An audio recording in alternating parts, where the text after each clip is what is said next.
This podcast is brought to you by Craft Beer and Brewing Magazine for those that love to make and drink great beer. Learn more online or subscribe at beerandbrewing.com or find us on social media at Craft Beer Brew.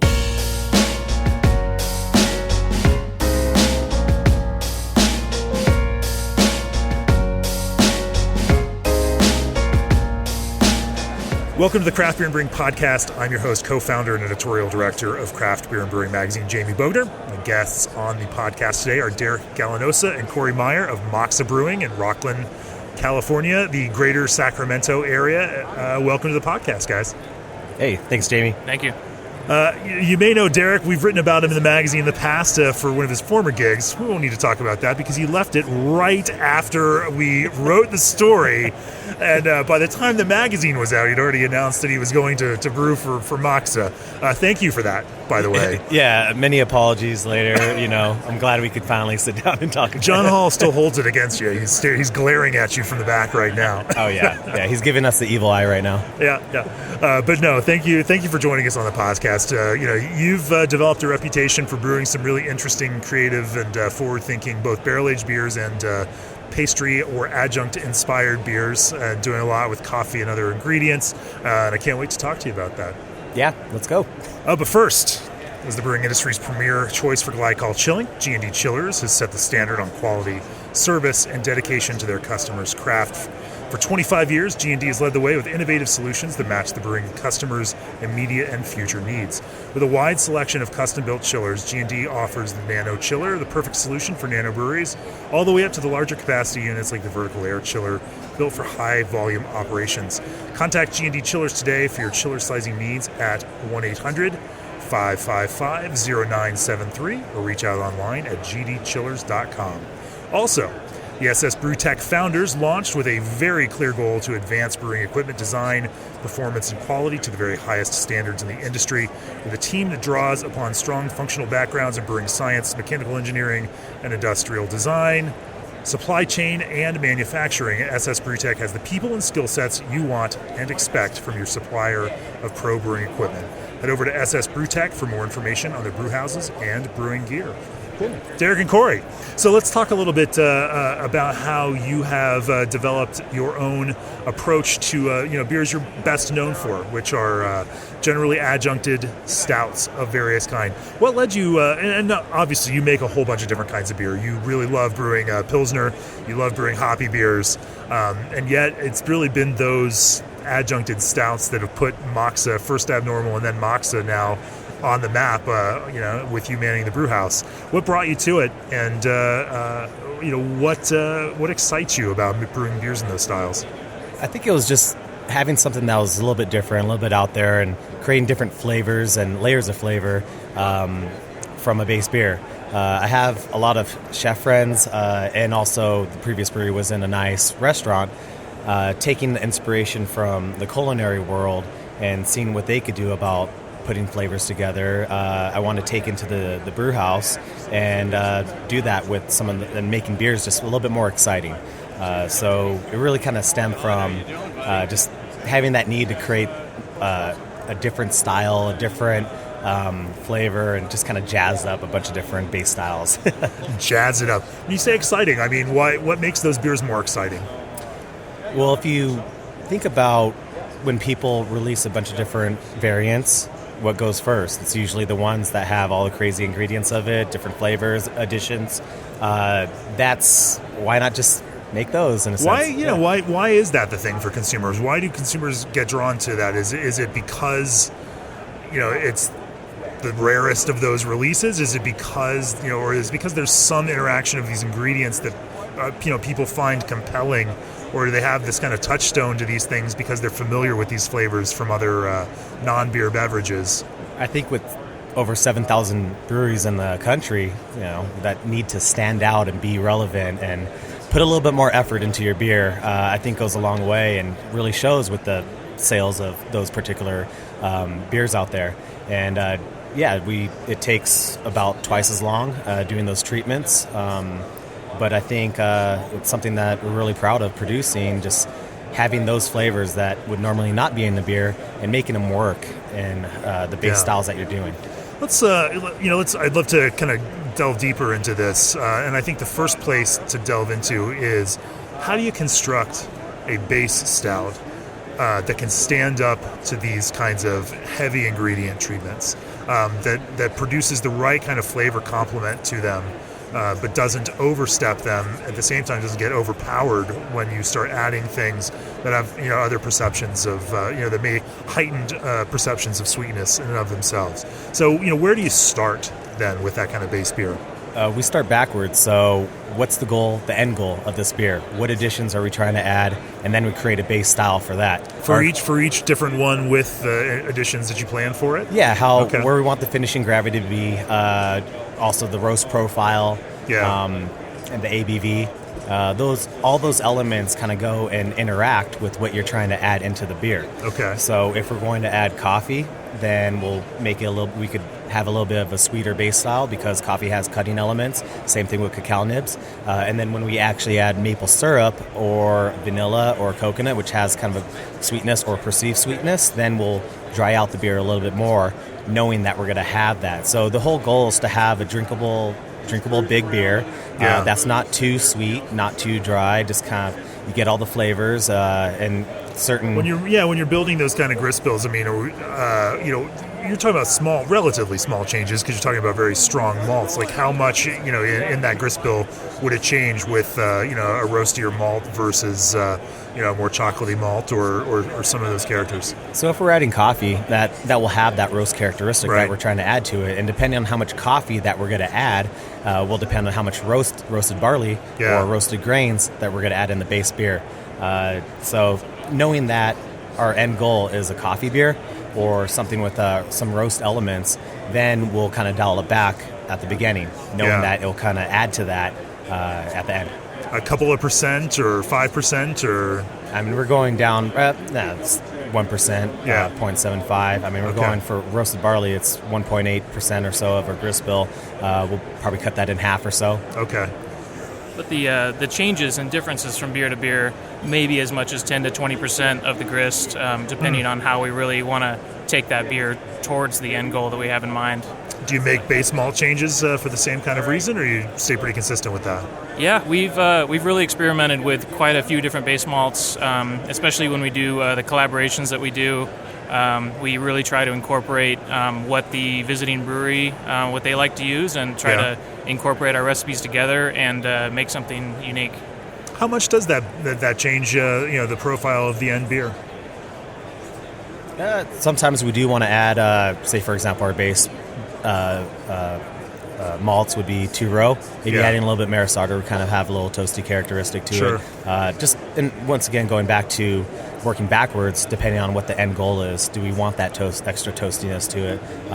And really, it's just trying to combine, especially for collaborations, what our two styles are and what the end goal is. When you're making some calculations around this, are you doing this mentally, or do you have, a kind of a thumbnail for what kind of bitterness contribution, or what perceived kind of IBU this kind of coffee roast might add? Is this more art, or do you have a little bit of shorthand science on it? I wouldn't say we're really breaking out the calculator for these or anything, but just from having made as many of these as we have, having sort of a general idea of, okay, we're going to add so many pounds of coffee to this beer, we'll dial these particular malts back by as much as we just feel is appropriate. So I guess you'd say it's more of just going by the feel rather than the numbers. Yeah, and I agree with that. It's just off of trial and error. It's like, hey, next time when we'll take this recipe and we'll tweak it this much if we're going to add this particular ingredient. Right. So it's just it's been a learning process for the past year. Just making stouts time after time, and we have dedicated tanks right now. We always have to have one going just to keep it on the board. People are coming to visit. The fans want it. We got to give them their hazy IPAs and pastry stouts. I mean, that's why they're coming over to Moxa. We do incorporate other styles, but that's the priority for us. And by making so many, we're able to just kind of develop what we want and kind of a set strategy going into certain adjuncts or treatment processes. Let's talk a little bit about that. So we've got an idea for a base stout and how you dial that in. As you're how do you conceive of combinations of ingredients? And then how do you move from that combination of ingredients to actually sourcing what's available to you at a commercial scale, because you can't necessarily just go down to the local store and buy all that you need. And there, those potential ingredient changes, and then building the idea of the combination, and then figuring out those quantities that you're going to blend, and then measuring against those and figuring out, are they extracting the way I expected them to, and how do I need to tweak this? Tell me a little bit about how that process looks for you guys. Yeah, it's definitely trying to find the quantity that we want. We do reach out for certain people that ask us questions. We'll kind of go back and forth. I mean, that's a whole collaborative thing that we have going on with our circle of friends. But we, it all gets inspired from some type of flavor combination that we had in the past, or something that we feel that can work together. As far as quantity, it's really, when we treat the beers, it's a combination of time, quantity, and temperature. So certain ingredients extract at different temperatures, or what we want to get out of it. Also, whether we have to toast it to bring out more flavor and aroma. But really, it's knowing the quantities, the temperature, and how long we want to treat the beer with. So, for example, vanilla. We use real vanilla beans, and we're actually getting into different origins of vanilla and what they could bring out and contribute to the beer. That's right. You did a beer called Vanilla Three Ways, right? Yeah, exactly, where we had 3 different varieties. So tell me a little bit about, from a sensory perspective, what those different kind of vanillas are, and what you felt they added to the beer. I'll let Corey try to talk on that one. Well, for that beer in particular, I believe we used a mixture of Ugandan, Tahitian, and I think Madagascar vanilla beans. Yeah. And those were selected from what they're going to bring to the beer. From the Ugandan, we really see like a nice, rich, earthy spiciness, lends a lot of complexity. The Madagascar is more of that classical, like, vanilla extract, candied vanilla type of flavor. And we find the Tahitian is somewhere in the middle, nice and rich, very robust flavor. And we just chose to combine those 3. And that's something that we are really trying to delve into, is not just using something like vanilla, or we're using varietal vanillas, or with cacao nibs, we're sourcing them from all over the world, depending on those characteristics that we want to bring, and just diving a little bit deeper into the origins of ingredients and trying to eke out a little bit more complexity that way. Tell me about those cocoa nibs then. I'm curious, like, how do those produce different flavors, ultimately in beer, and what have you found from some of your experimentations with them? Luckily, we have a local roaster that kind of gave us a rundown of the different varieties that they produce. So we have a local roaster that goes down and sources them themselves, trains farmers down there to cultivate, and at the end they're getting the product at their end, and roasting it and creating candy bars and cacao nibs, but giving us a selection of different origins and tasting them together and seeing, hey, do we want to use this particular one, a combination of it? We'll get more caramel from this, we'll get more bitter chocolate type characteristics from that, more earthiness, and seeing what else we're going to blend with the beer, and going a little bit deeper into those ingredients, and seeing how it'll extract and work with whatever beer it is, or whatever other products that we're putting in there. Do you have any kind of test process, or how do you go through that, or do you just taste it ahead of time and think that they're going to end up this way, and then throw them in a tank and see what comes out from the back end? Well, primarily probably just smelling, tasting. You can get a pretty good gauge of what you're going to get out of a cacao nib just by smelling and eating it. With some of our ingredients, we do a lot of small trial dosing rates. We'll do a measured amount of a certain ingredient and do a steep and try to emulate what we're going to get out of it. And we may tweak our dosage rate or the varietal based on the results of that. In the middle of the process, how do you make those calls as the beer is developing? To whether this is doing what you expect it to do, or whether you need to make some changes along the way, either amp stuff up or add more of another ingredient to counterbalance, something else that's come out a little bit too strong. Luckily, with our treatment setup, we have it running, recirculating through an external vessel with all the ingredients. We have a little sample port, and because it is recirculating, it's a good. You get a good idea of what the whole beer tastes like by just sampling off. And over time, we taste it every morning to see where it is, and if we need to add more, we could actually open up the safely and CO2 purged environment, open up safely, add more ingredients, and also possibly take it away if we do feel that combination is kind of going in one direction.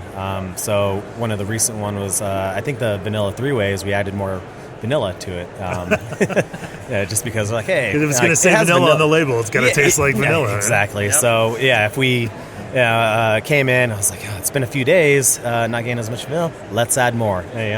So through another couple hundred or a couple thousand. What led you to that kind of recirculation, approach to adding adjuncts? It was back in the previous. There is some danger when you start pumping stuff that you can introduce oxygen into the system. There's good pumps, but nothing's 100% necessarily. That becomes a little riskier to constantly recirculate, wouldn't it? Oh, most definitely, and just having these technical processes of making sure the clamps are tied and making sure everything's purged. We kind of overdo it at times with the CO2. Just let it run and just make sure all oxygen's out there.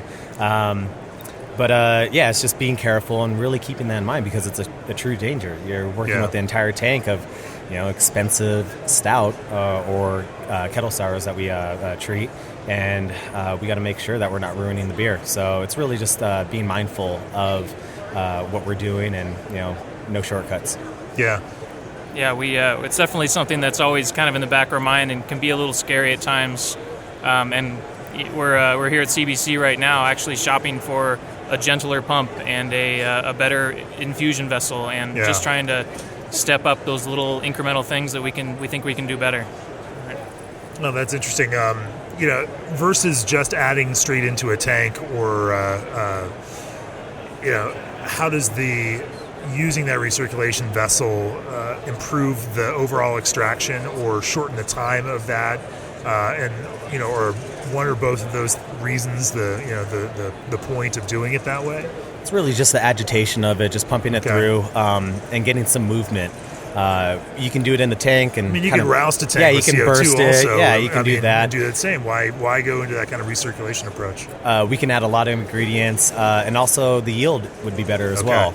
By having an external vessel, and after it's all done, just pushing it with CO2 back into the tank, we're not worried about having bags of coconut soaking up liquid and all that. So it really helps with the yield as well. So you're keeping those ingredients in the infusion tank, and you're not pumping out into the main tank from the infusion tank. Correct. Yeah, the ingredients are staying in the treatment vessel, and we're just pushing it out at the very end, and out we just dump out whatever we have in there. Which I think you posted a picture of as well. Probably. Yeah, we're just trying to get the maximum surface area contact of our ingredient with the beer as possible, and I think by constantly moving that beer over it, I think we're achieving that. Yeah. What kind of pre-processing do you do on things like vanilla, cocoa nibs, coffee, etc., in order to, you could theoretically get maximum extraction by, turning it into a powder, but that's also going to be not necessarily produce the kind of liquid that you want to, produce from it. Where's that fine line between, getting the right character out of these things versus also producing the kind of beer that you want to produce? Well, every ingredient's a little bit different. Sure. And I think we kind of take it on a case-by-case basis. We definitely want to get the most surface area we can, so a lot of things like nuts and coconut, we want to get as small particles as we can, but there's a trade-off. If we go too fine, now we're clogging our infusion vessel, or we're creating channeling, which is going to reduce our extraction, or it's going to create just mud. If we use like a nut flour, it would pass through that vessel and just create a mess, and then we have packaging issues. So probably as fine as we can get away with is the short answer. Yeah. and also as far as some of the pre-treatment, roasting it as soon as possible, or as close as possible to actually using it, both bringing out flavor and aroma, but also sanitizing it as well. We just purchased, so I don't have to do it in my home oven, we just purchased a drum roaster that we can infuse, we can put in there different coffee, if we want to do our own coffee, but cacao nibs, coconut, nuts. So that's something that will save us a lot of time and labor. But doing that, the vanilla, like Corey was saying, is on a case-by-case basis. Sometimes we like spilling them and scraping them, and then other times we just pulverize it in a little Blendtec blender and then add it into the treatment vessel. Kind of still playing around with that, but it really just depends on the beer. For sure. One sec, since we're talking about ingredients, this is a nice segue. Great beers are made from select ingredients. With BSG, you'll bring the world to your brew house with an unparalleled and diverse selection of ingredients from across the globe to just down the road. Their dedicated customer service team and industry experience provide you with the assistance you need every step of the way. Let BSG be your supplier of choice for products essential to making great artisanal beverages so you can stay focused on your craft. For more information, visit them at bsgcraftbrewing.com or contact them at 1-800-374-2739. Also, we'd like to thank the American Homebrewers Association, a community of homebrewers and an essential source of brewing tips, recipes, and homebrewing culture. They're great supporters of the podcast and magazine, and if you're not already a member, you can join at homebrewersassociation.org. All right, back to ingredients.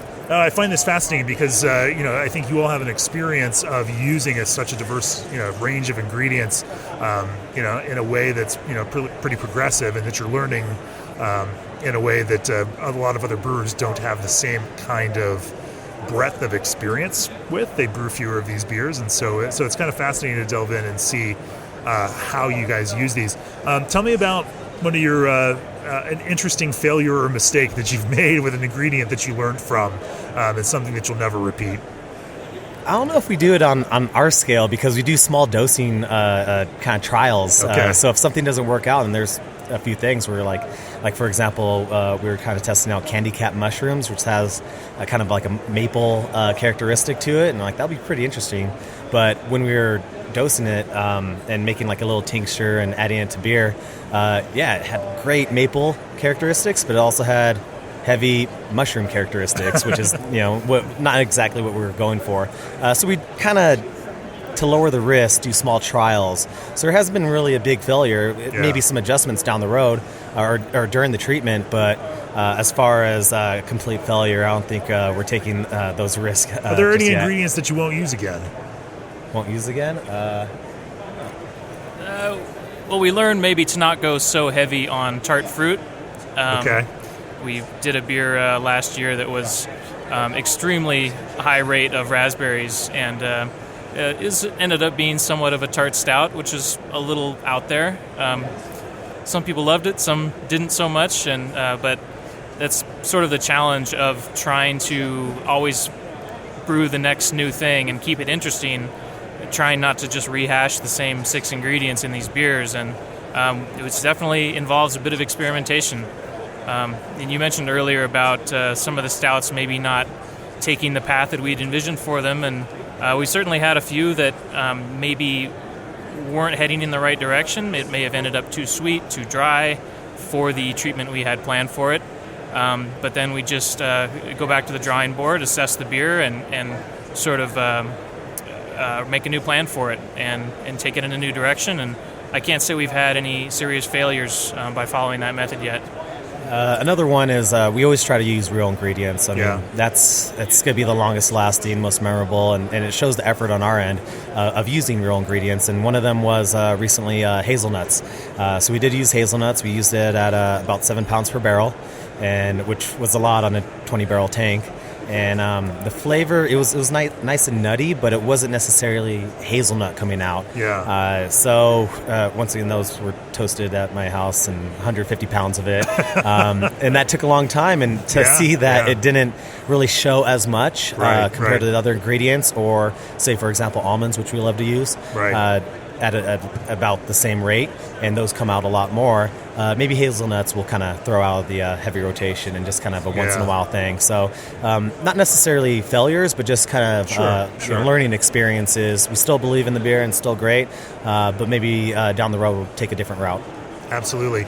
On that subject with hazelnuts, you put hazelnut as an ingredient on the label, and it creates an expectation, in the mind of the person drinking it or ordering it on a tap menu or buying one of those bottles, that flavor is going to be there. And that does become, I think, one of the biggest challenges for any of these adjuncted flavor-forward beers. Like, the power of suggestion is strong. And that means, if you, from a brewer's perspective, tell a customer that it's got these flavors in it or these ingredients in it, they will find those ingredients in it unless they don't. And when they don't, and if it doesn't meet their expectation for how much of that flavor should be there, then you end up with that kind of cognitive dissonance and I totally expected this to be more hazelnut, and it wasn't hazelnut enough, and I'm going to give it 3 stars instead of 4.5. And that kind of expectation and meeting that expectation, but also wanting consumers to enjoy, but also reward that experience.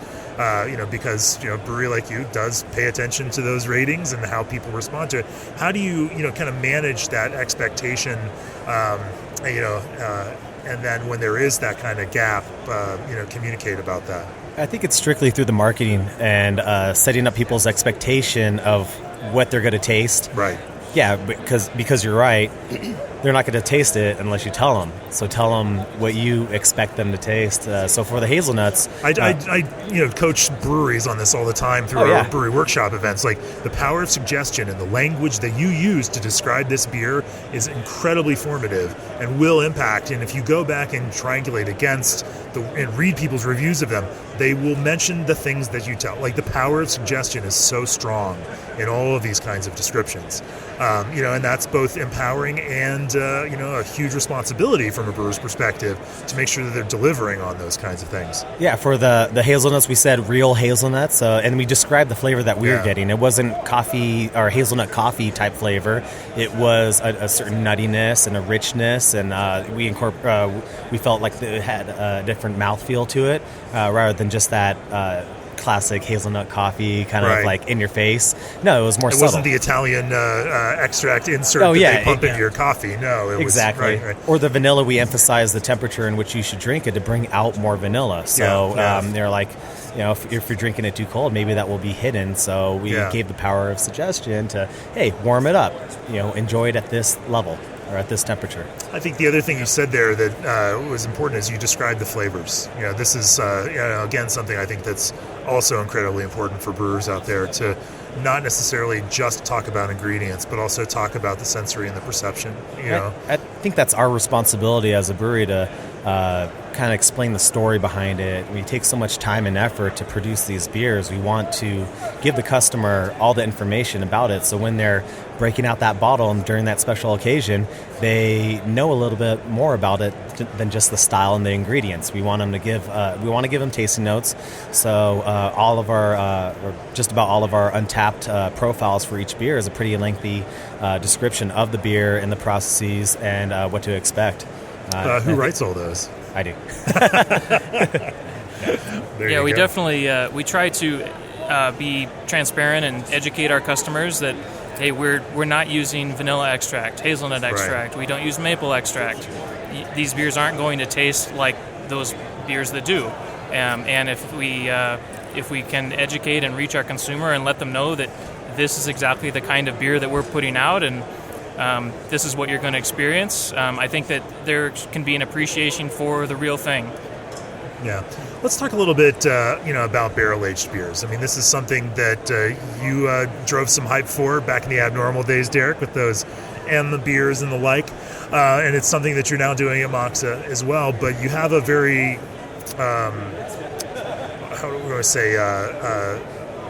Calvinist approach of doing it austerely and correctly, in what maybe that's a little overblown. You find a way to brew these barrel-aged beers in one of the most difficult, challenging, hardest ways possible, by doing it all in the kettle and doing it with extremely long boils and not adding any additional fermentables after that initial boil.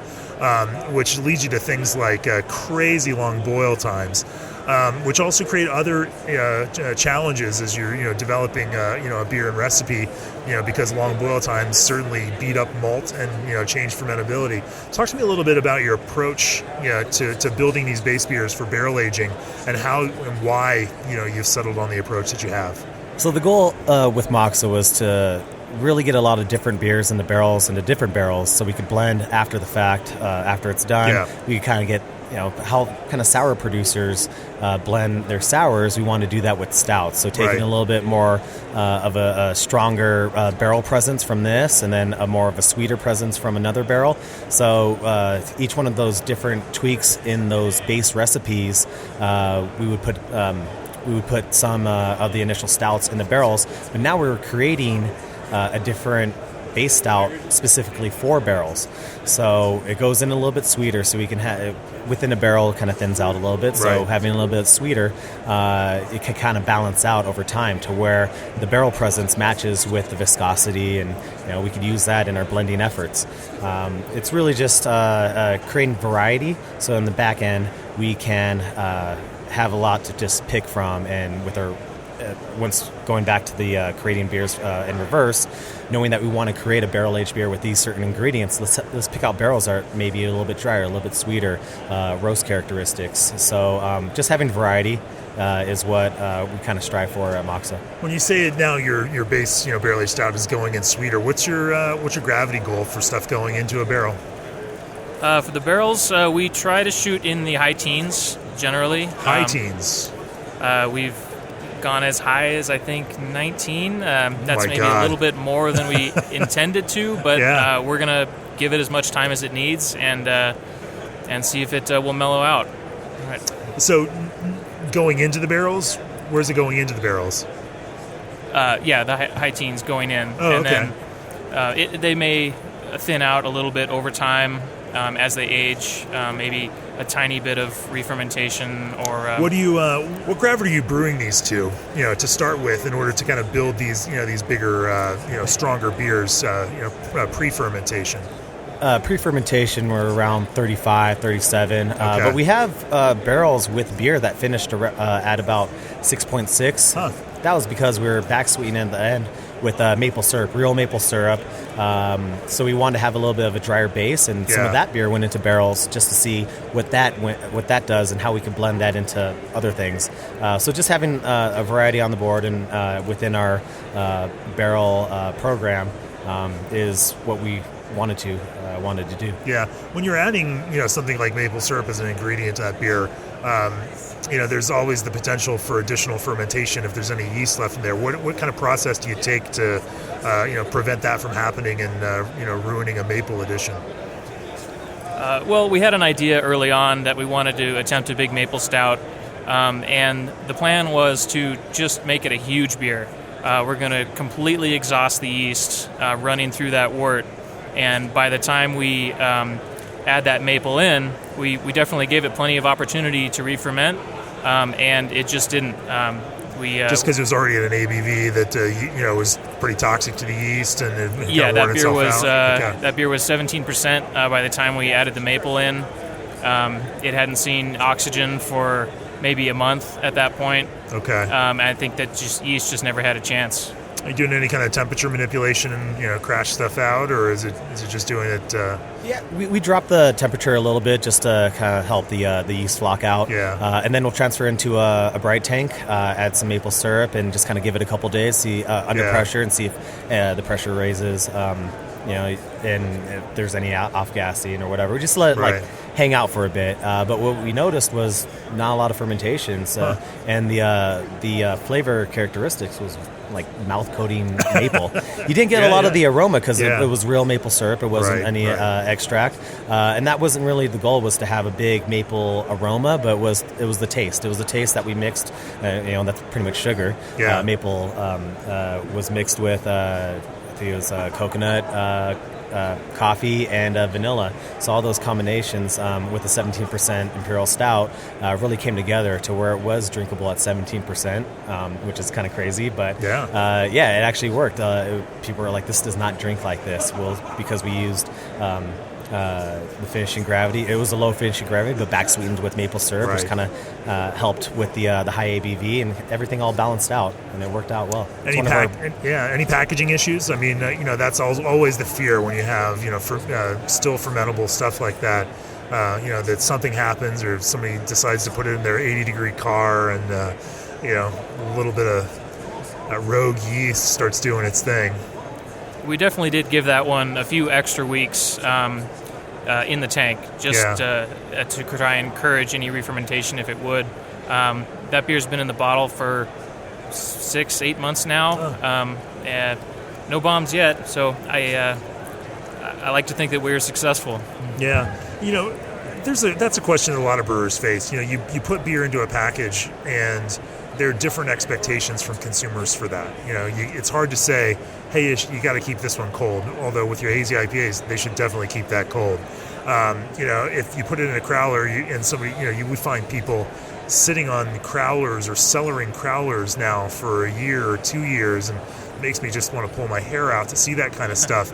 What's your responsibility as a brewer to a consumer, and how does time play into that? I mean, obviously you want to produce a beer that they enjoy drinking, but when does your responsibility start and when does it end? Because after a certain point, I mean, you can't be held accountable if someone's got a 5-year-old beer and now something weird has happened to that.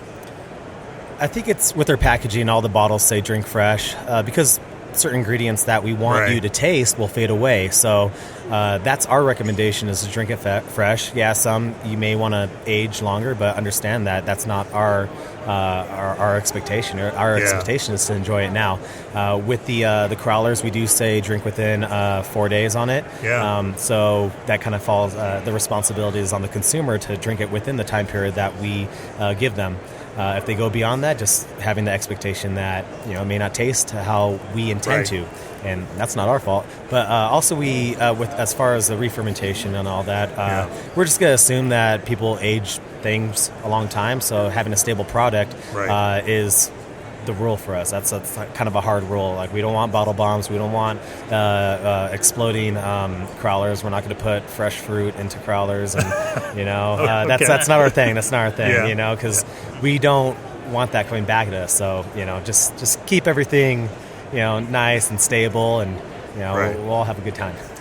I mean, that's a question. Certainly, it's there are some breweries out there that are doing that, but they're also very clear about that you have to keep this crowler refrigerated, and you need to consume it within a certain amount of time, because there are some expectations for beer, I think, that have been set up, generally speaking, by larger breweries, macro breweries, in terms of shelf stability, time, length, and expectations that not everyone should or needs to follow. The idea that beer can't be hazy because then it's less shelf stable, would cut out a pretty exciting and interesting, sensory experience for people that enjoy drinking beer. And there are ways to deliver that to consumers, whether that's draft or whether that's with that drink within, 30 days kind of expectation, that produce enjoyable experiences, and then those would be lost, and craft beer would be less creative, for it. But there is, I think, like you say, still a line there that, that even for your brand, you don't really want to cross. Yeah, I think it's there's no question that it's every brewery's responsibility to package a stable product. That said, if you're completely open with your consumer, and if you do something crazy like packaged a freshly fruited beer, you better be upfront and let people know the expectation of how that beer is going to behave in the package. Sure. How much has the notoriety and hype among the kind of beer trading world impacted what you do, how you brew, and how you approach some of these beers? Because you've got some traders that have been supporting and promoting your brand and pushing it out there. How much does that factor into how you design beers and what you make? It's a very small niche of our customer base, sure, but probably the most vocal. Right. And those are the ones that you want behind your brand, right? So it's really seeing their reviews. That's and what they want. When you say it's small, like how like a percentage of your sales, how much would that super beer nerd audience be? I'm just assuming it's whoever just buys our bottles, but I mean, because you have to wait, in the morning before we open up. We kill all the bottle sales within a couple hours or so, and then we're done. But those are the people that take their time out of their day and their weekend to kind of wait. We don't really have the storage to hold on to products properly. To where we can have a multi-day pickup window. So it's just once we package it, we'll set up a release date and just get it out of our brewery. But the majority of our sales are in the tap room. 90+% are in the tap room, and they're drinking pints of IPA. That's actually mostly what we produce. It's only the stouts are kind of a specialty thing that we do, but are widely known for it. But we just assume that as far as the percentage, it's pretty small. We brew a lot of IPA and we move a lot of IPA, and that's our top priority, but we also see the value in producing these stouts, putting them in packages with nice labels and getting it out there to build our brand and doing events out here or just around the world promoting our brand, but yet we sell most of our beer back at home. So it's a small percentage. Yeah, how much does that perception of quality of the brand get impacted even with your local audience because there is this broader demand from this small but vocal niche of beer nerds around the country? From the start, we did emphasize that we want the local following to be our priority. So we don't have, you're not allowed to have any proxies when you pick up any of our beer. Our membership especially is catered to locals. You had to be there in person to sign up.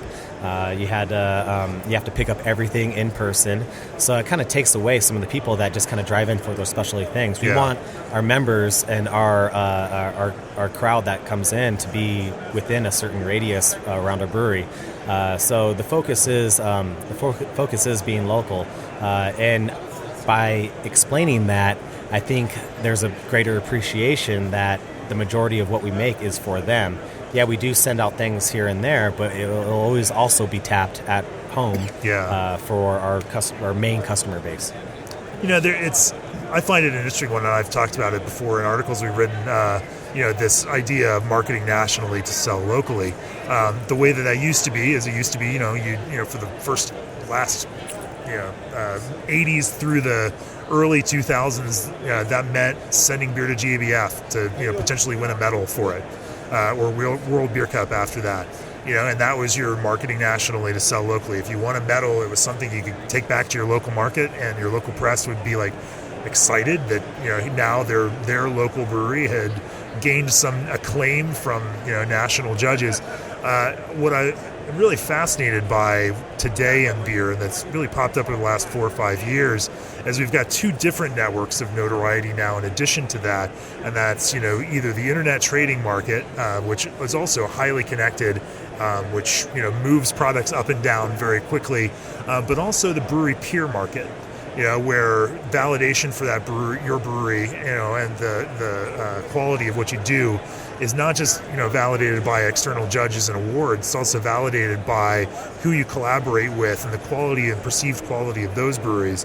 That's something that you've done pretty extensively, choosing, partners to do collaborations with in a way that, both raises profiles of both breweries.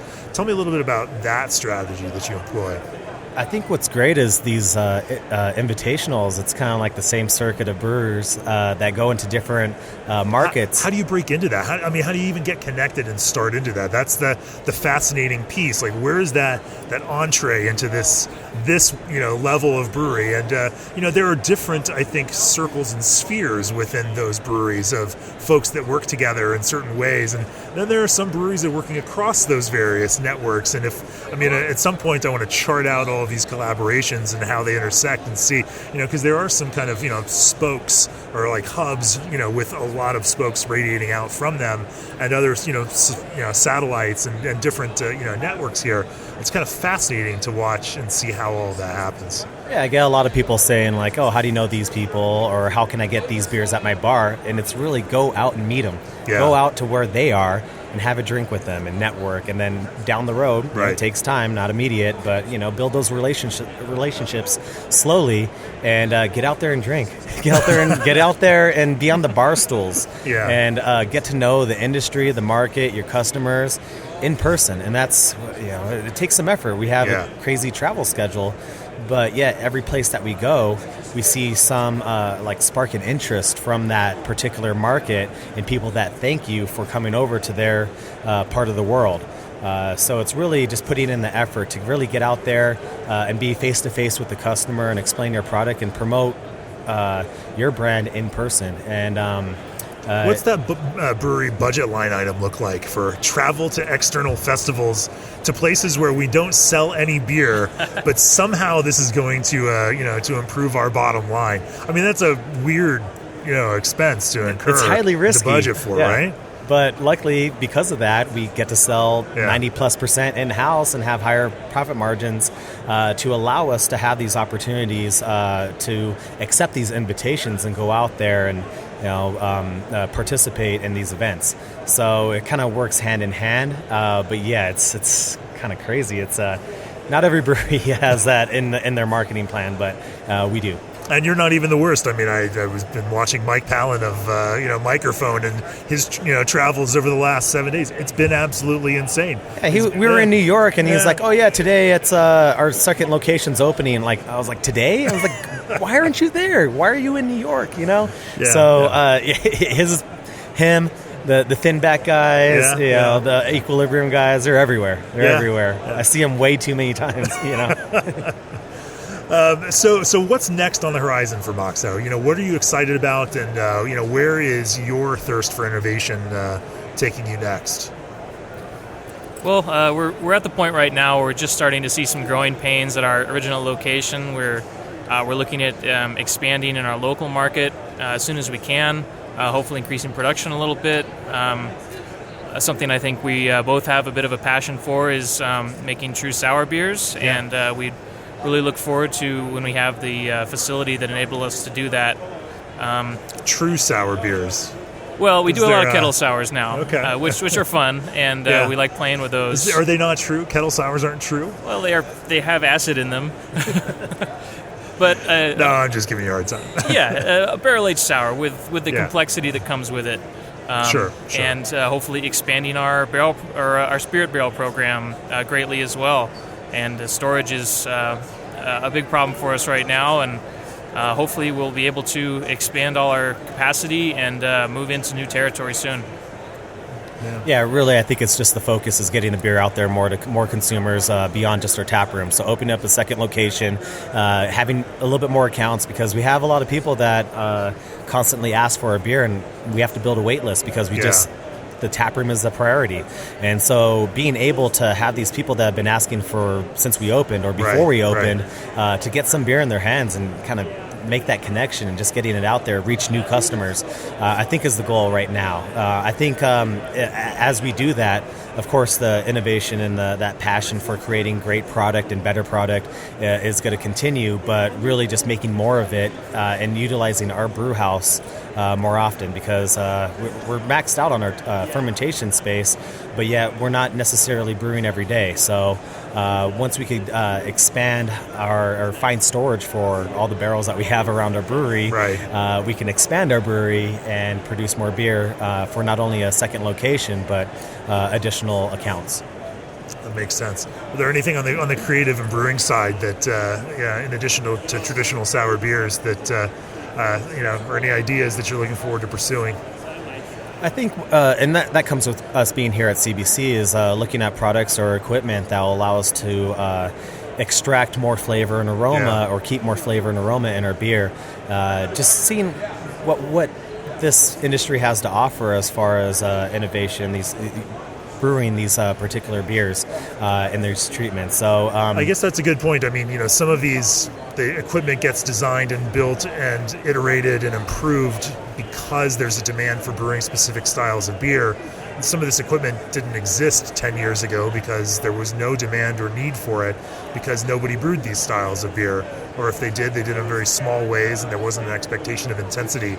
It's kind of interesting to think about ingredients and styles even driving the equipment that the brewing industry then builds and designs to continue that kind of march forward.